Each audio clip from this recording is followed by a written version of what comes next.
السلام علیکم ورحمۃ اللہ وبرکاتہ۔ بسم اللہ الرحمن الرحیم۔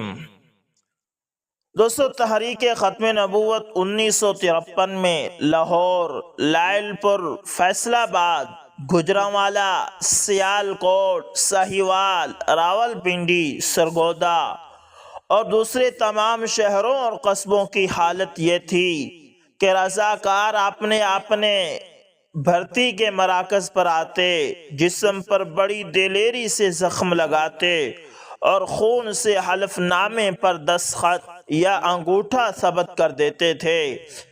رضاکاروں کا یہ جذبہ گفتنی نہیں، دیدنی تھا۔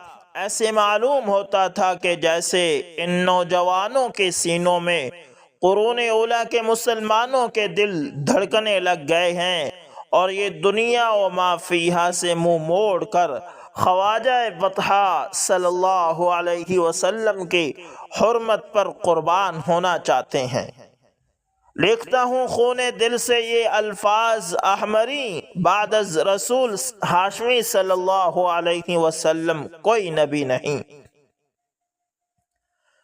تحریک ختم نبوت 1953 میں دہلی دروازہ لاہور کے بہر صبح سے عصر تک جلوس نکلتے رہے اور مجاہدین ختم نبوت دیوانہ وار سینوں پر گولیاں کھا کر آقائے نامدار صلی اللہ علیہ وسلم کی عزت و ناموس پر جان قربان کرتے رہے۔ عصر کے بعد جب جلوس نکلنے بند ہو گئے تو ایک 80 سالہ بوڑھا اپنے معصوم 5 سالہ بچے کو اپنے کندھے پر اٹھا کر لایا۔ باپ نے نبوت کا نعرہ، ختم نبوت کا نعرہ لگایا۔ معصوم بچے نے جو باپ سے سبق پڑھا تھا اس کے مطابق زندہ باد کہا۔ 2 گولیاں آئیں، 80 سالہ بوڑھے باپ اور 5 سالہ معصوم بچے کے سینے سے شائیں کر کے گزر گئی۔ دونوں شہید ہو گئے، مگر تاریخ میں اس نئے باب کا اضافہ کر گئے کہ اگر آقائے نامدار صلی اللہ علیہ وسلم کی عزت و ناموس پر مشکل وقت آئے تو مسلمان قوم کے خمیدہ کمر 80 سالہ بوڑھے سے لے کر 5 سالہ معصوم بچے تک سب جان دے کر اپنے پیارے آقا صلی اللہ علیہ وسلم کی عزت کا تحفظ کرنے کے لیے تیار رہتے ہیں۔ اللہ اکبر، اللہ اکبر۔ مسافروں سے کہو رات سے شکست نہ کھائیں، میں لا رہا ہوں خود اپنے لہو سے بھر کے چراغ۔ دوستو، حضرت مولانا عزیز الرحمن جلندھری رحمت اللہ تعالی راوی ہیں، فرماتے ہیں کہ 1953 کی تحریک ختم نبوت میں گرفتاری کے لیے پیش ہونے والے مجاہدین ختم نبوت کو پولیس پکڑ کر کراچی سے بلوچستان کی طرف تقریباً 100 میل دور ایک مقام پر چھوڑ آتی، لیکن پولیس والوں کی حیرت کی انتہا نہ رہتی کہ جب ٹھیک 3-4 گھنٹوں بعد انہی کارکنوں کو وہ کراچی میں پھر جلوس نکالتے ہوئے پاتے۔ پولیس انکوائری کر کر کے تھک گئی کہ کون سی طاقت ان کو اس دور دراز جنگل سے اتنی جلدی کراچی میں پہنچا دیتی ہے۔ زمین سمیٹ دی جاتی ہے، غائبانہ سواری کا انتظام ہوتا ہے یا اس گروہ کو لانے والی کوئی مستقل تنظیم ہے۔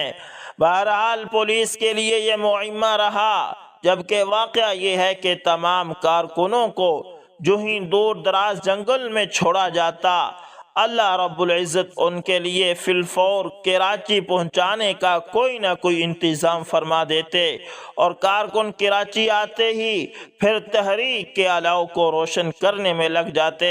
بالآخر پولیس نے تھک کر یہ پروگرام ترک کر دیا۔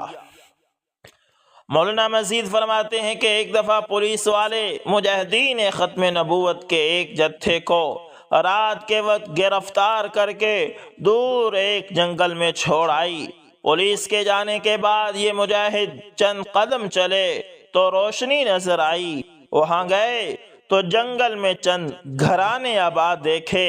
ان گھرانوں میں سے ایک آدمی بہر آیا، ان مجاہدین کو بلایا، دعا دی، راستہ اور حفاظت کا وظیفہ بتلایا۔ یہ حضرات چند گھنٹوں میں کراچی پہنچ گئے۔ پولیس والے سو کر بھی نہ اٹھے ہوں گے کہ یہ حضرات کراچی میں پھر ختم نبوت زندہ باد کے جلوس نکالنے میں مصروف ہو گئے۔ جنگل میں کون سی قوم آباد تھی؟ وہ آدمی از خود بغیر آواز دیے کیسے رات کے وقت بہر آ گیا؟ کراچی کا راستہ اور حفاظت کا وظیفہ کیوں بتلایا؟ دعا کیوں دی؟ وہ کون تھا؟ ان مجاہدین کے ساتھ ان کا یہ شفیق برتاؤ کیوں؟ آج تک اہل دنیا کے لیے یہ معمہ ہے، مگر اہل نظر خود جانتے ہیں کہ ان حضرات پر ختم نبوت کی وجہ سے اللہ رب العزت کے انعامات کی بارشیں ہو رہی تھی۔ اللہ اکبر، اللہ اکبر۔ مولانا ایک واقعہ بیان کرتے ہوئے فرماتے ہیں کہ تحریک ختم نبوت میں ایک طالب علم کتابیں ہاتھ میں لیے کالج جا رہا تھا۔ سامنے تحریک میں شامل لوگوں پر گولیاں چل رہی تھی۔ کتابیں رکھ کر جلوس کی طرف بڑھا۔ کسی نے پوچھا یہ کیا؟ جواب میں کہا ہمیشہ پڑھتا رہا ہوں، آج عمل کرنے جا رہا ہوں۔ جاتے ہی ران پر گولی لگی، گر گیا۔ پولیس والے نے آ کر اٹھایا تو شیر کی طرح گرجدار آواز میں کہا ظالم، گولی ران پر کیوں ماری ہے؟ عشق مصطفیٰ صلی اللہ علیہ وسلم تو دل میں ہے، یہاں دل پر گولی مارو تاکہ قلب و جگر کو سکون ملے۔ جو سوچتا رہا گمنام و نامراد، جو بڑھ کے جل گیا وہی پروانہ بن گیا۔ اللہ اکبر، اللہ اکبر۔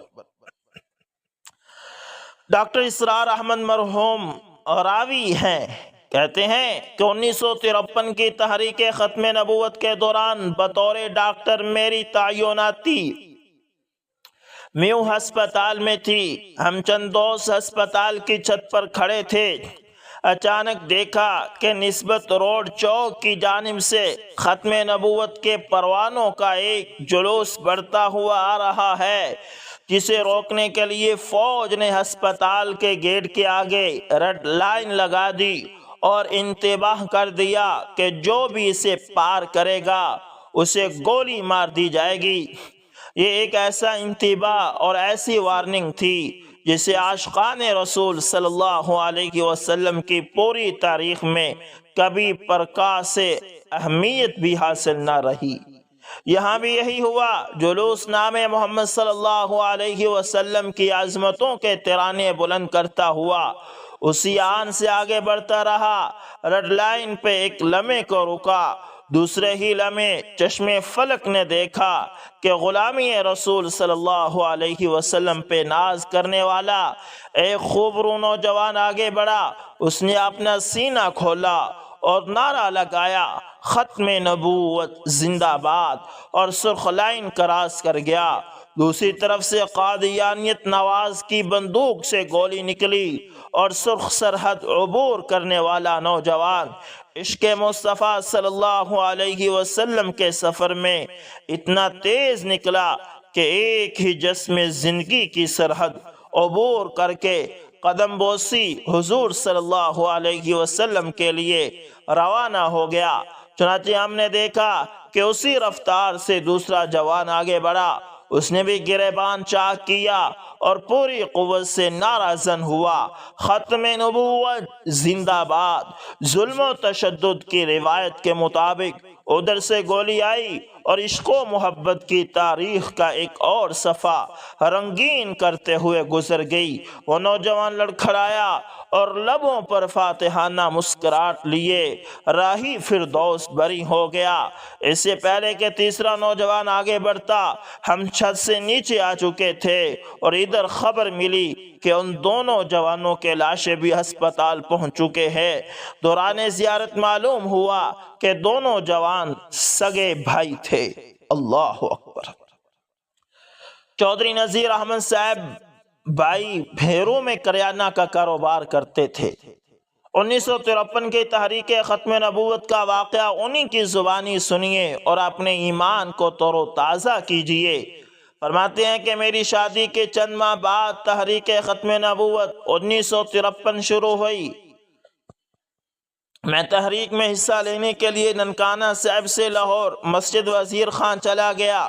یہاں روزانہ جلسہ ہوتا اور جلوس نکلتے۔ ایک دن مسجد کی بجلی اور پانی کا کنیکشن کاٹ دیا گیا۔ اس پر مسجد میں ایک احتجاجی جلسہ ہوا، پھر جلوس نکلا۔ میں اس جلوس میں شامل تھا۔ فوج نے ہمیں گرفتار کر لیا۔ چند احباب کے ہمراہ سرسری سماعت کی عدالت میں پیش کیا گیا۔ میرا نمبر آخر میں تھا۔ میری باری پر قادیانی میجر جنرل حیاء الدین نے کہا، معافی مانگ لو کہ آئندہ تحریک میں حصہ نہیں لوگے تو ابھی بری کر دوں گا۔ میں نے مسکراتے ہوئے میجر کو کہا کہ آپ کی بات سمجھ میں نہیں آ رہی کہ حضور کریم صلی اللہ علیہ وسلم کی عزت و ناموس کا مسئلہ ہو اور ایک امتی کی شفاعت کا ذریعہ ہو اور پھر وہ معافی مانگ لے۔ میجر نے کہا کہ سامنے لان میں چلے جاؤ، آدھا گھنٹہ اچھی طرح سوچ لو۔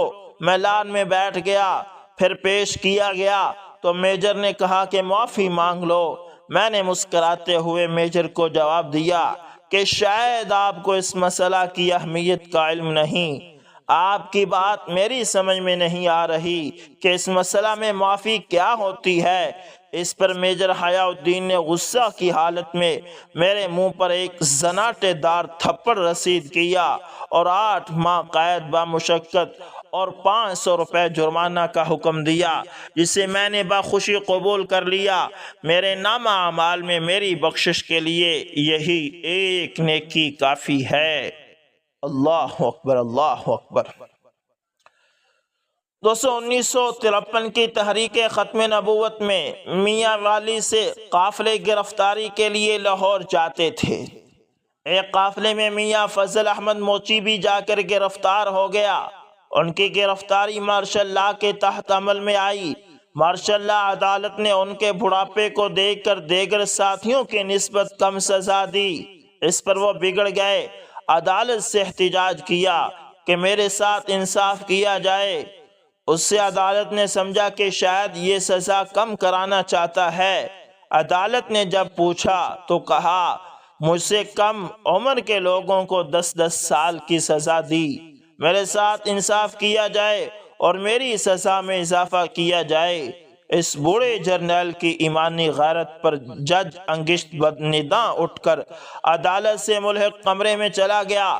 میاں فضل احمد نے عدالت میں کپڑا بچھا کر گرفتاری، سزا اور آقا نامدار صلی اللہ علیہ وسلم کی عزت و ناموس کے تحفظ کے لیے اپنی قربانی کی۔ بارگاہ خداوندی میں قبولیت کے لیے نفل پڑھنے شروع کر دیے۔ اللہ اکبر۔ تحریک ختم نبوت 1953 کے پرتشدد خاتمے سے لوگوں میں مایوسی کا پیدا ہونا ایک قدرتی امر تھا۔ کئی لوگ ان شہداء کے متعلق جو اس تحریک میں ناموس ختم نبوت پر قربان ہو چکے تھے، یہ سوال کرتے کہ ان کے خون کا ذمہ دار کون ہے، اور یہ سوال ایک مخصوص مذہبی حلقے کی جانب سے بالتواتر اٹھایا گیا تو تحریک کے قائد سید الاحرار امیر شریعت حضرت مولانا سید عطا اللہ شاہ بخاری رحمۃ اللہ تعالی نے لاہور کے ایک جلسے سے خطاب کرتے ہوئے اس کا منہ توڑ جواب دیا کہ جو لوگ تحریک ختم نبوت میں جہاں تہاں شہید ہوئے، ان کے خون کا جواب دہ میں ہوں۔ وہ عشق رسالت میں مارے گئے۔ اللہ تعالیٰ کو گواہ بنا کر کہتا ہوں کہ ان میں جذبہ شہادت میں نے پھونکا تھا۔ جو لوگ ان کے خون سے اپنا دامن بچانا چاہتے اور ہمارے ساتھ رہ کر اب کرنی کترا رہے ہیں، ان سے کہتا ہوں کہ میں حشر کے دن بھی ان کے خون کا ذمہ دار ہوں گا۔ وہ عشق نبوت میں اسلامی سلطنت کے ہلاکو خان کی بھینٹ چڑھ گئے، لیکن ختم نبوت سے بڑھ کر کوئی چیز نہیں۔ حضرت ابوبکر صدیق رضی اللہ تعالی عنہ نے بھی 700 حفاظ قرآن اسی مسئلہ کی خاطر شہید کرا دیے تھے۔ اللہ اللہ اکبر۔ حضرت سید عطا اللہ شاہ بخاری رحمۃ اللہ تعالی نے مزید فرمایا، میں قیامت کے دن